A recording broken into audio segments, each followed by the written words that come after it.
a little bit. Good evening, everybody.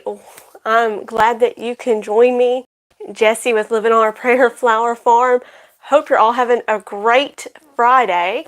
And let me see if I can back this up just a little bit more. It's a little too close for comfort.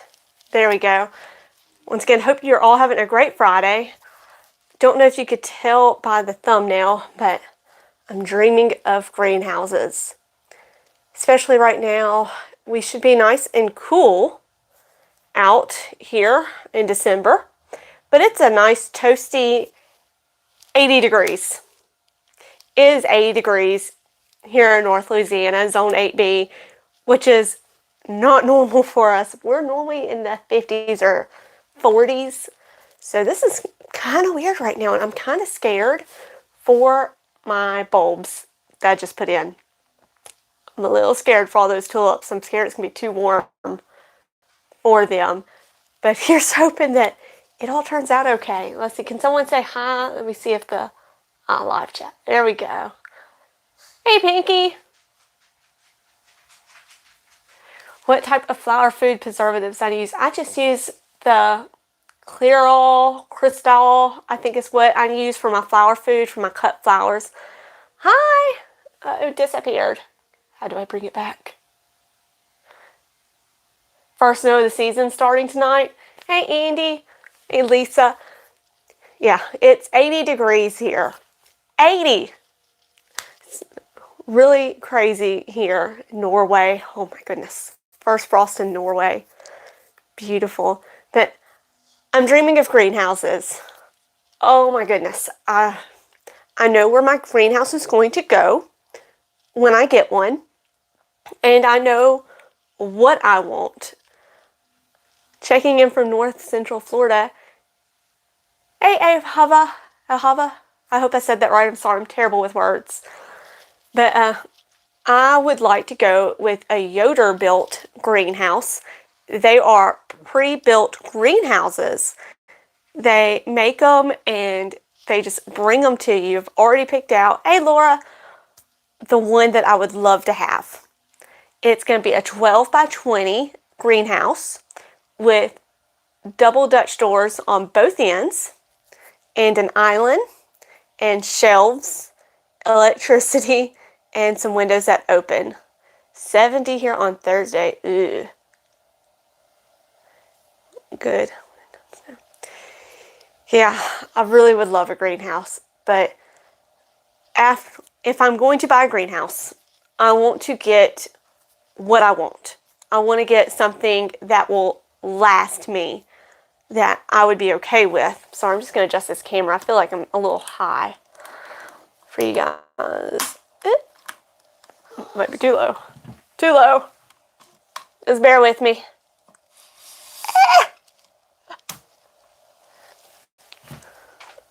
It's a little bit higher. I hope I'm not making y'all sick by adjusting this. And now y'all are crooked. I think I got it. But I want to invest in something that will last me for years to come. So I don't want to spend the money on a cheap greenhouse, because you can buy some pre-made glass ones off Home Depot for like $800, right? But I don't feel like those are sustainable. I don't feel like they would last for a really long time. And they don't come with an island. They're shorter. They're not as big as I would like. So I would rather save up and buy the $20,000 greenhouse that I've been looking at. So maybe 2 or 3 years from now, I would like to say by year 5 of flower farming that I have a greenhouse. Because currently, guys, I have taken over our den. We no longer have a family den. It has seed trays everywhere. Right now, it's nice and clean so that we could at least have the fireplace available so that we can start fires. But even then, I've now got ranunculus and daffodils sitting here beside me. That's right, more daffodils. Got more daffs from Jake. Yes, a nice work building, somewhere to put my supplies. Yeah, Laura, girl, Every time I see Yoderbuilt posting a Facebook post, I'm like, oh, it's so nice. I love your greenhouses. Hey, I have a YouTube channel. And they know me by name now. I'm like, one day I would love it if y'all would sponsor me. Oh yeah, I'd be able to grow a longer season. But I don't know if I would necessarily let my season go longer. Because here's the thing. My season is already pretty long. I'm not harvesting all season, but I stopped my flower farm harvesting in August because the kids were going back to school. It was just crazy, and I needed to get ready for fall prep and getting plants in the ground. And guys, I haven't really had a break. So my season would still stay from March through August for selling flowers for right now, just because by the time August gets here, I am so exhausted. And then it's time to rip out everything and then start putting in fall seedlings. I've never heard of that. I'll have to look into that. If I can get the government to pay for it, be okay with that. But I don't know if they would with me being not a full-time farmer. This is something I do on the side. I work a full-time job and doing this, but that's definitely something to look into. Applying for a grant for a hoop house. I've not heard of that. Learning something new. Thank you guys. I'm going to have to look that up because that would be fantastic. I've also kind of taken over the carport, set up a table out there with more dirt and more seed trays. Just took over the backyard. The only place plants have not touched at this point is my bedroom. They have not touched the bedroom yet. It's only a matter of panel supporting a greenhouse. I would like to say thank you to all of you, to everyone who has tuned in, who watches the channel, who is I know it's buffering really bad. I'm moving locations because I know it's really bad. It should get better in just a second, guys. Relocating.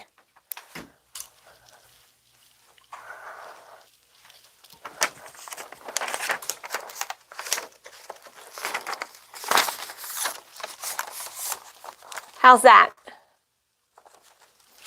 Is the video better?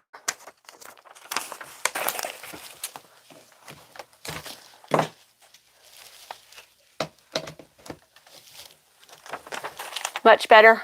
Ah! Blinded. Hang on. There we go. Yeah, I wondered if that was going to happen. So sorry. I normally do these outside because I know the quality is so bad in the house. So I was taking a chance. I was hoping it would work back there in the seed room, but it said no. I'm just going to up this just a little bit. Okay. So anyway, like I was saying, thanks to you guys, I'm able to support a lot of things I use for YouTube now. The YouTube's actually kind of helping support itself at this point, with me being able to use the subscription services I do to improve the videos, the music, the B-roll, the thumbnails. So big thank you to all of you for continuing to tune in, to watch, and always encouraging me. Y'all are really amazing. I love it. But a question I get asked a lot is, how do you handle flower farming, a family, and a full-time job? I'm sure a lot of you who are trying to flower farm, I don't know if y'all have quit your jobs or if you're still working full-time or not, but I know it's a lot. My personality is just somebody who can't sit down. I can't sit still. Yes, Casey, you told me it was going to be horrible, that I shouldn't do it back there, but I tried it anyway. But I can't sit still. That's just my personality.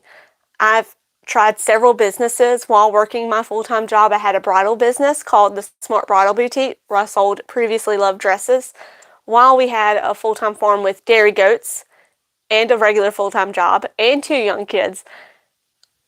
I burnt out so much. I burned out quickly on that, and that quickly crashed. And then, just having the dairy goats with the full-time job and the chickens and 2 young kids, that crashed and burned. It was just chickens, yes. Dairy goats, no, never again.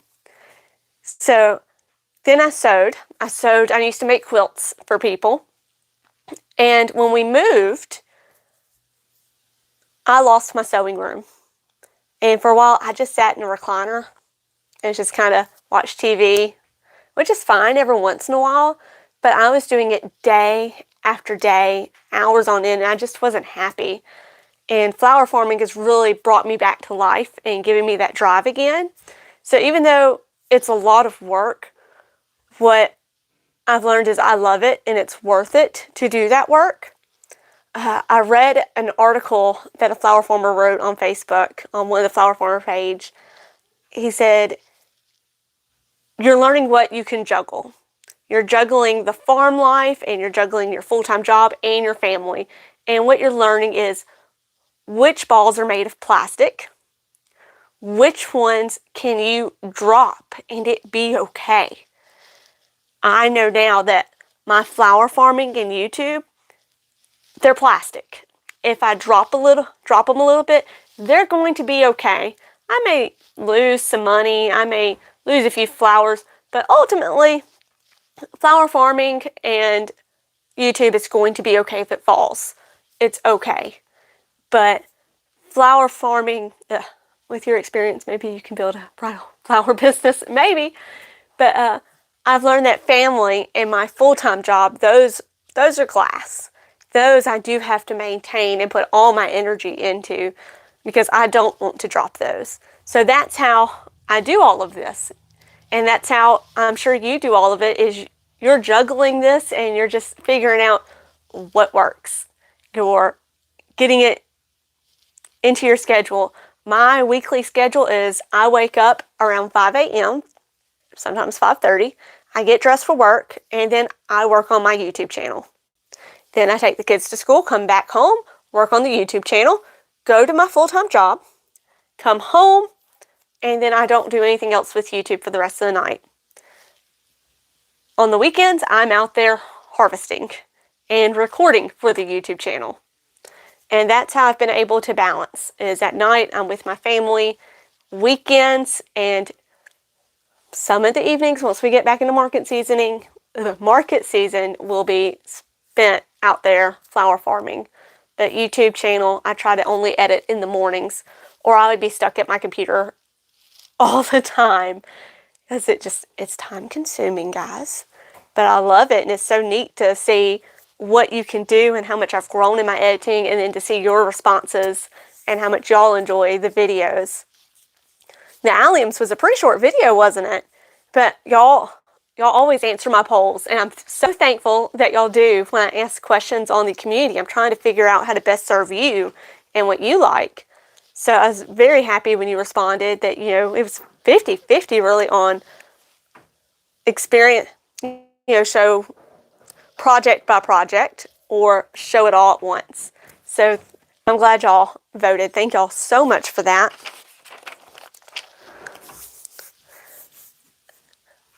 I've had a few people ask me for my address. I've had one person, they said, I don't see your address anywhere. I do not put my address out. The person was very sweet. I did give them my address because they were sending me something, but I don't put it out there because I don't want people coming to my property. You hear about Nicole at Flower Hill Farm where she's having to put up a gate to keep people from coming out to her house. I have local people who want to come out to the farm, and I have to tell them, I'm sorry, it's a private farm. You can look at it on YouTube and you can look at it on Facebook, but please don't just show up in my yard. Yes, I have doubled or tripled my flowers. I am very nervous. Yeah, it's very nerve-wracking. I am really hoping that I can sell all these flowers. I've taught several florists, and I'm hoping that I can give them a bucket or two of free samples and see if they like it.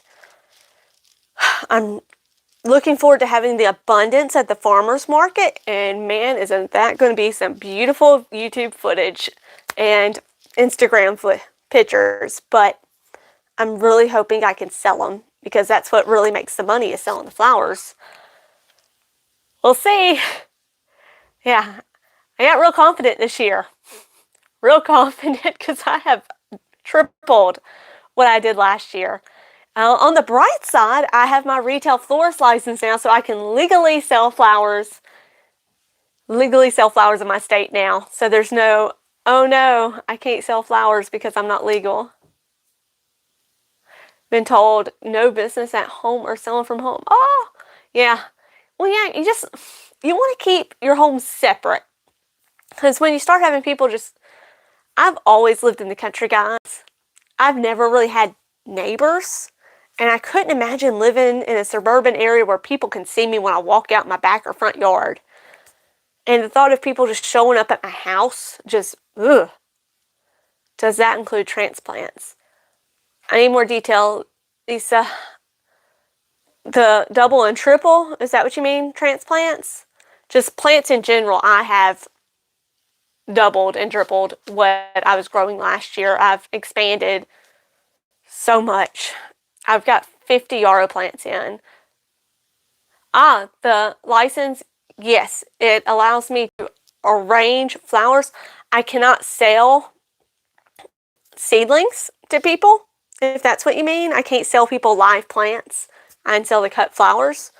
Though my farmer's market does require me to have a nursery certificate, but I don't think that allows me to sell live plants. I'd have to look into it. Yeah, I like people to call before they show up. Yeah, I don't want to get locked up by the flower police. But I don't want people just showing up at my house. I might be out there in just some weird top or something. Maybe I'll be out there tanning on the trampoline, and I don't want people to see me in my birthday suit or something, you know? No, please don't show up on my rural property. But I love selling flowers. I just don't want it at my house. And that's the thing that I run into is I love Nicole's idea of a flower bouquet bar. Her doing it off her front porch is just beautiful, and I love the idea of it. But I don't have a place that I can actually set up and do that at. So that may be something I look to in the future, is teaming up with a business and setting up there with a bouquet bar, or maybe a sign up and we build a bouquet together event. I think I saw that on Shifting Roots is where I saw that, where they did that. That might be something I do, where I let people sign up and they can have their own bucket of flowers to make their own bouquet. And that would be fun, I think. But I'm hoping to get a P.O. box soon so I can have an address for people. A community center. Yeah, our community center is pretty expensive.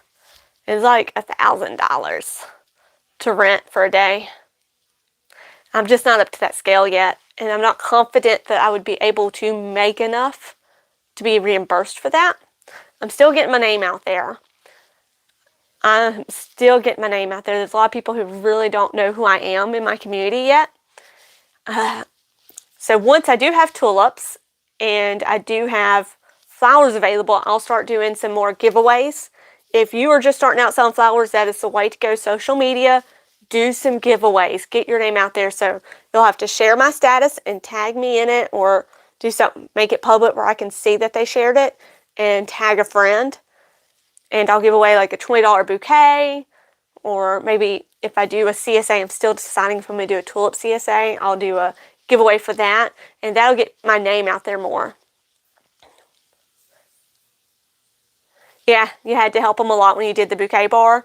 I could see that. I had a few people ask at the farmer's market about buying flowers individually, and I made that mistake once. Once I had a lady who, she was letting her granddaughter pick out the flowers, which was really sweet. It really was.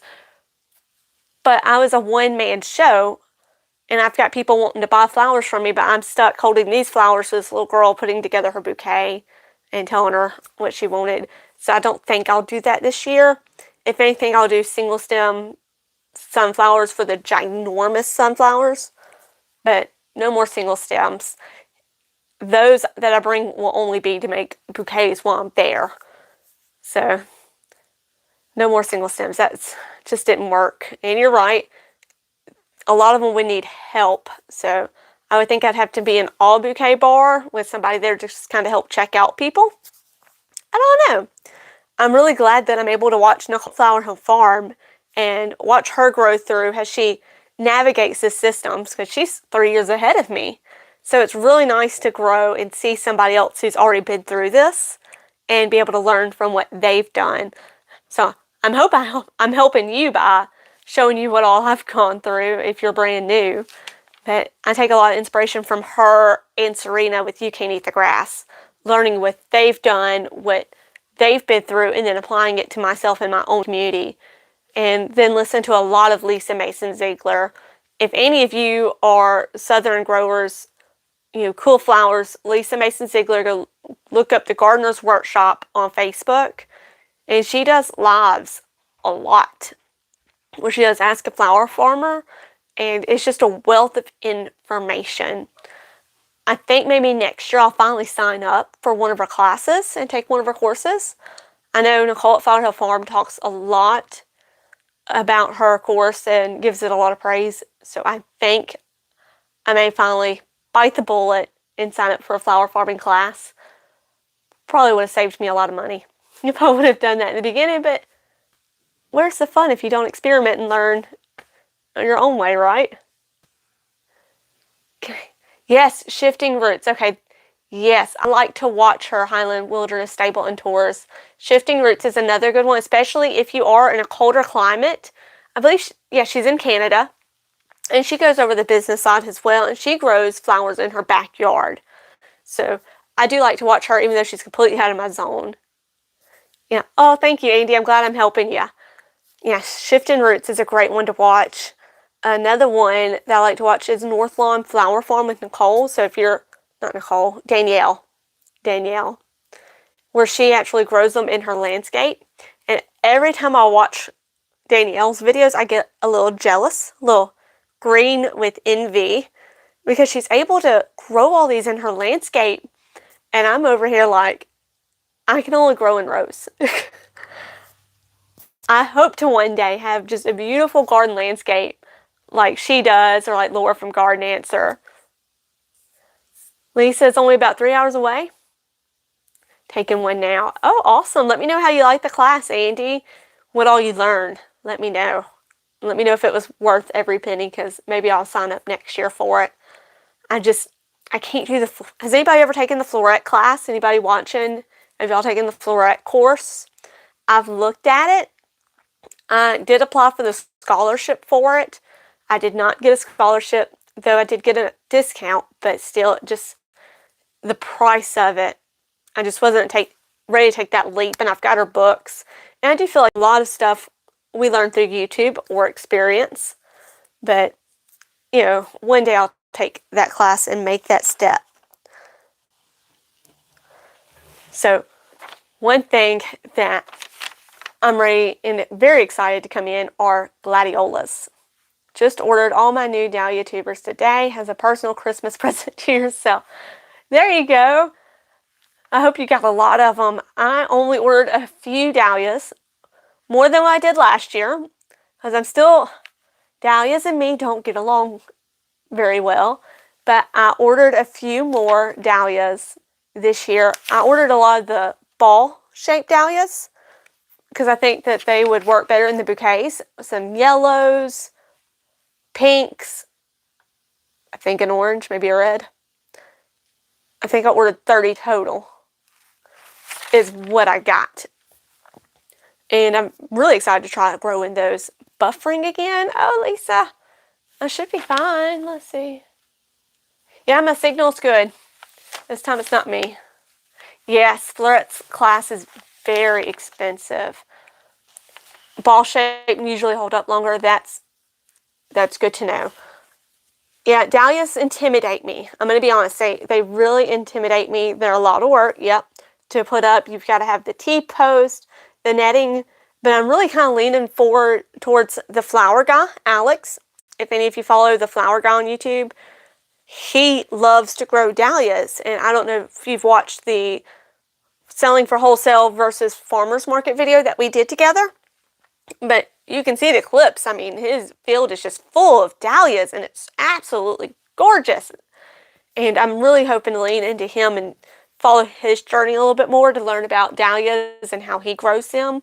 So maybe I'll have a little bit more success this year. This last year was just a complete flop with my dahlias. And it was all completely my fault. I didn't stake them. I didn't spray them like I should have. And they just got overtaken by weeds. Yes, I can leave my dahlias in the ground in this zone if I choose to. I could leave them in the ground all year. But it goes back to I'm still learning where I want everything. So I'll probably dig them up and store them is what I'll do if they survive, if they live. Because until I finally get everything just where I want it, I don't want to leave anything in the ground just yet. I'm going to keep digging them up and moving them around. And I just realized, honey, if you're watching this, I left my coffee in the den. Feel free to bring it to me. Yeah, Flower God does some great videos. He really does. So be sure to check him out if you haven't already. You'll only dig once.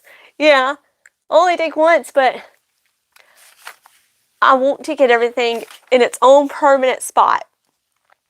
But I want to be more sure of myself. I'm still a newbie, guys. I know I post a lot of videos, but I'm still brand new to this. I'm still not confident in when am I going to have flowers. I know I'm going to have tulips. I know it's going to be early spring, but is that late February? Is that early March? What, these double late tulips, will they be blooming in May? Will I have tulips for Mother's Day? Easter? I'm still learning that. I'm learning when I put a plant in the ground, when to actually expect it to be blooming. I mean, yeah, I count the days on the calendar, but there's so many things that affect that. For instance, sunflowers. I put sunflowers in the ground last year before my last frost. And I learned that sunflower seedlings can take a light frost. At one point when we got down in the 20s, I covered them with a frost cloth and they survived. But they grew really slow because the weather was so cold, the sunflowers grew a lot slower. So instead of having them in the 60 days that it said it would, it took like another 70 or 80 days. So that's just something that as we grow, it's going to be experience, learning for your zone or your microclimate, how the flowers bloom and grow. Warmer weather is going to cause the flower to grow faster and bloom faster, whereas colder weather is going to cause it to take longer. So those Johnny seed packets that tell you everything, they're good. They're good for a starting point, but they don't make up for experience. They don't make up for trial and error. It's planting all the zinnias because there's supposed to be a light rain tomorrow, and you want the rain to just water the zinnias in. And it ends up being a mega storm and washing away every single seed. You learned then, don't count on the rain.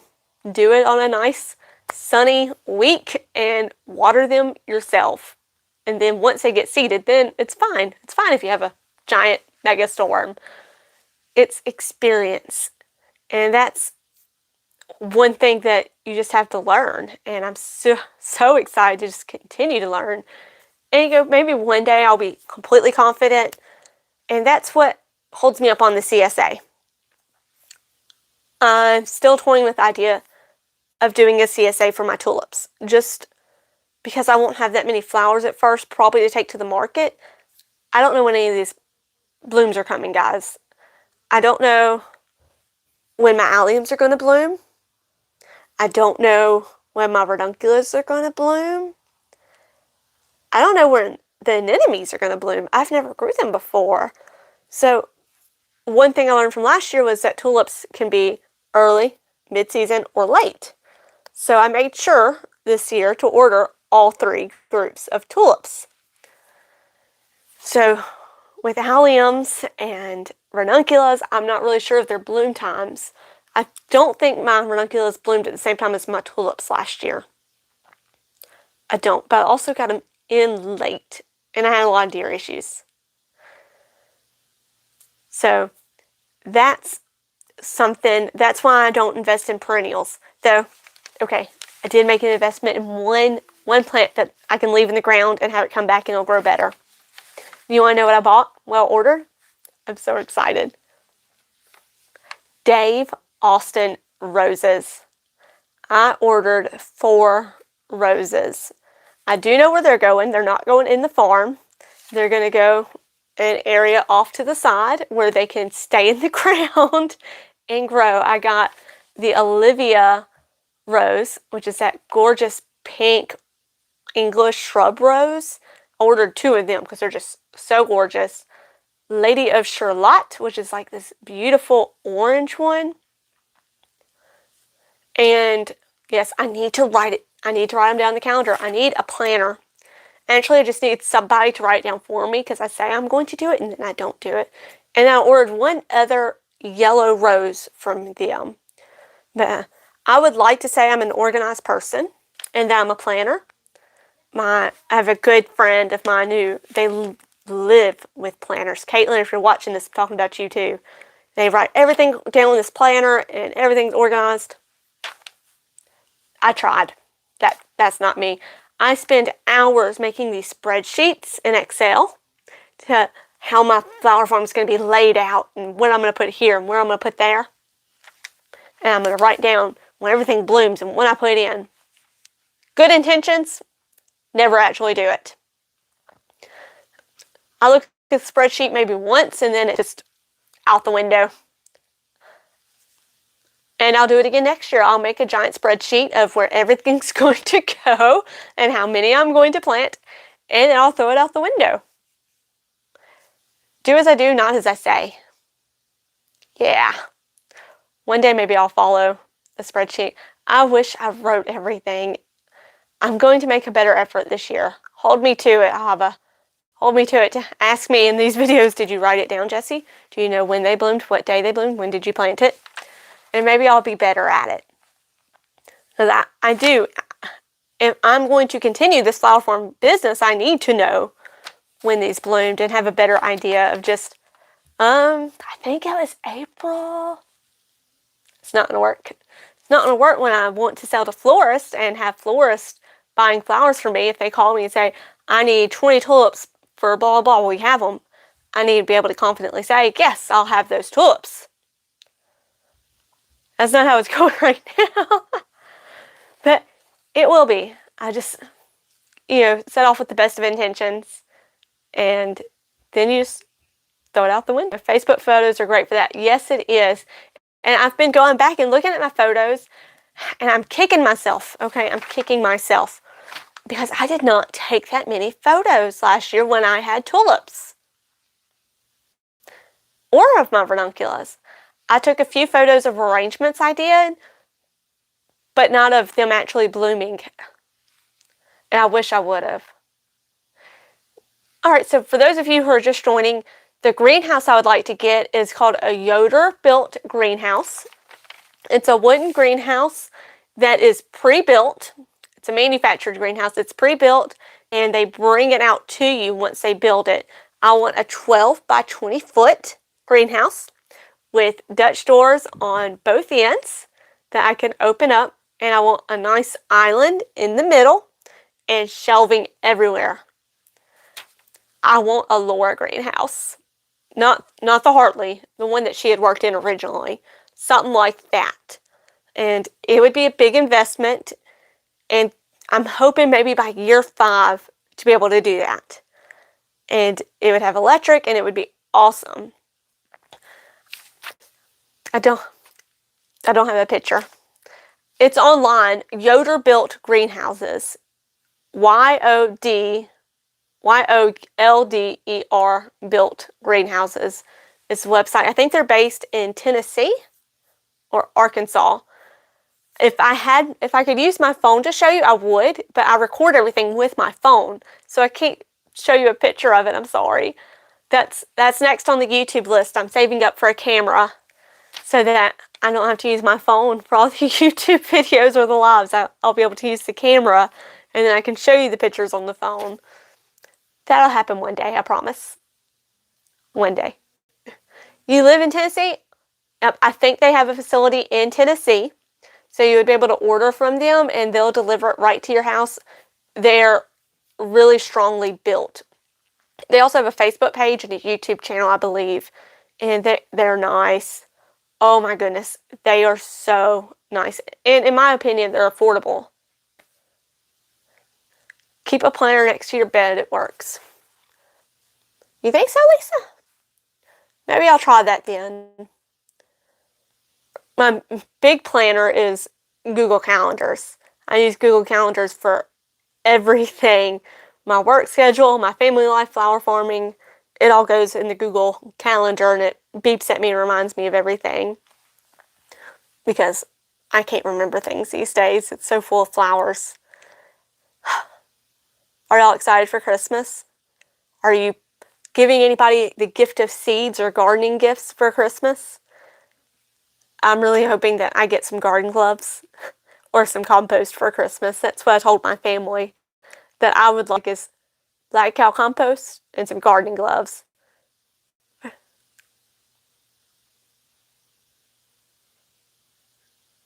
Not the none can see it but you can add pictures and seed packs or whatever you planted stuff and so on. Yeah, Facebook is a great place. Oh, thank you, Highland Wilderness Stables and Tours. I'm excited to see what you sent me. That'll be fun. But I don't think any of us can have enough gloves. And I don't know about y'all, but I've gotten where I love the gloves that have been dipped in latex. Stainless steel garden rake and tools for Christmas. Yes, garden tools for Christmas would be great. Stainless steel rake would be great. Make a list of seeds. Yes, because seeds can get expensive, can't they, happy-go-lucky? Oh my goodness, when you start adding up all the seeds, you go through the Johnny's website or the Floret website, and you're like, ooh, pretty, add to cart, add to cart, add to cart, and then the next thing you know, you go check out, and it's like $500. It's expensive to order seeds. Yes, some compost without rocks would be great. So with a hothouse, I would only use it really during the fall, winter, and spring. It would not be used at all probably between May and August because it would be too hot. Unless I had an AC unit in there, which wouldn't happen for years, it would be way too hot. But it would be good for the cooler seasons where I can start seeds in there and things like sweet peas and yarrows, snapdragon set like it to be cool. That would be great to grow in there. It would be mostly a place for me to seed start and to work in. That's what I really want it for, and to store all my stuff because I got stuff everywhere. I'm sure y'all do too. You got all these seed mix bags everywhere. You got the seed trays, and then you've got your garden tools, you got your hoe and everything else. I don't know, happy-go-lucky. If I did a shade cloth, then I'd have to put in lights to hang over the plants. I don't know. I've got to year 5 to figure it out. But hothouses here in Louisiana get really hot during the summer. They're not fun during the summer. They're miserable just to be in. So unless I had an AC unit, I wouldn't use it during the summer. But for fall, winter, and spring, that would be the place to be. And maybe I would have better phone signal in there and could do the lives in there. And that would be fun too, to be able to do the lives in my own hothouse with all my plants. Super excited. I'm already just dreaming of spring.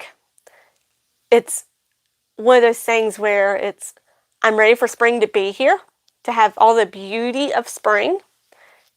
And I'm also not ready for spring to be here because I'm just not ready for spring. I don't have all the plants started. I don't have all the seeds in the ground yet. So I still have bulbs to get in the ground. The 80 bulbs that came in from Jake, the daffodils that came in, I still got to get them in the ground. I was talking to a lady who sells plants on the side. She grows and sells plants. And she said she had irises that she needed to pot up. And I went, oh my goodness. I have irises in my refrigerator. I forgot I had irises. So, yes, not enough hours in the day, most certainly. There just aren't. But I have irises. I completely forgot about Dutch irises. Eucalyptus. I grew eucalyptus last year, and I learned very quickly that I do like it, but it's one of those things where it's going to turn into a tree in my zone. So it didn't really get big enough for use last year, and they do not transplant well. Let me tell you, the small tree that we had of it that I moved, it died. So what I need to do is I need to think of a long-term plan for eucalyptus and put it somewhere where it can overwinter and be able to use it the year after. So I probably will not start any eucalyptus this year, but I do have a video on starting eucalyptus from seed to 1 month. Yes, I could overwinter it, but once again, it was in my main flower area, and I don't want it there because I'm still figuring out where to put everything. So I would put it somewhere, maybe in the tree line area, somewhere like that. Yes, aren't they affordable? Yoder built greenhouses, they're very affordable and they're sturdy. I hear great things. Oh, I'm going to have one day. Year 5, that's my goal, to be able to get that. But the eucalyptus will have to go somewhere outside the flower area. I don't want it in my main flower bed because it's going to become a tree. And I can't have a tree in my main flower bed area. So, it might go near the roses, where the roses are going to go. And I had to order bare root roses, so you'll get to go on that journey with me. Let's do roses together and hope that they live. I feel like they'll live. I've watched a lot of Dave Austin videos on roses lately, trying to get prepared for when they come in the spring. So excited. I had not a whole lot of customers, but a few customers asked me for roses, and I would like to be able to offer them. And my husband asked, why didn't you order any red roses? So, well, I don't want the classic rose because people tend to come to me for wild looking flowers, even though I know they're not wild. But that's what people like to call them. They want wild flowers. So roses like the English roses, the David Austin roses, give that beautiful wild look. I've got one of those plastic greenhouses, put wood slabs on it, work really well. Yeah, I could, buy a cheaper greenhouse or build one for cheap, but I would rather wait and get what I really want. I don't want to have to worry about taking down a structure or anything like that. So I'm going to wait and get what I really want so that it will last me without growing pains as much. One of my beliefs is if you're going to buy something that's going to cost money, go ahead and get what you want. Save up and buy what you really want instead of buying the lesser thing that you don't want and then having to resave to buy the thing you really wanted. So that's just how I'm with cars or greenhouses, I guess. That's why I haven't gotten a new car in 10 years either. I've got a few years left and I'm going to get a car because my daughter is going to be 16 in 4 years. There we go, 4 years. And then she can have my car. Get what you want later and have two. Yeah, you could do that if you have the room. I don't have the room for 2 greenhouses. I have looked at hoop houses and have really thought about doing that eventually down the road. I'm just not confident enough for it yet. But I'm looking forward to watching Nicole at Flower Hill Farms videos as she experiments with her hoop houses and learning through her on that aspect. Pretty excited about that. So, guys, I think that's pretty much all I have to talk about. If y'all got any questions, I would love to answer anything that you have. Wind is your enemy? Yeah, when it comes to the hoop houses, wind is definitely your enemy. I could see that. Oh, putting up the frost cloth for the ranunculus? That was one of the windiest days that we had, and that was a lot of fun battling that wind. Putting down tarp with the wind. Wind is definitely my enemy. Well, thank you guys for hanging out. If you don't have any questions, I appreciate all of you. And like I said, thanks to you, the YouTube channel is kind of supporting itself now as far as subscriptions. So thank you again. We're about to be at 1,500 subscribers, guys. Oh, I'm so excited. Thank you. Thank you so much, Highland Wilderness Stable and Tours. Thank y'all so much. I really do appreciate every single one of you. You are so great. Maybe doing a giveaway soon. I had somebody contact me about giving away something to y'all. I'll let y'all know when I have more details on that. I hope y'all have a really great night and a good weekend, and I'll see y'all. Bye.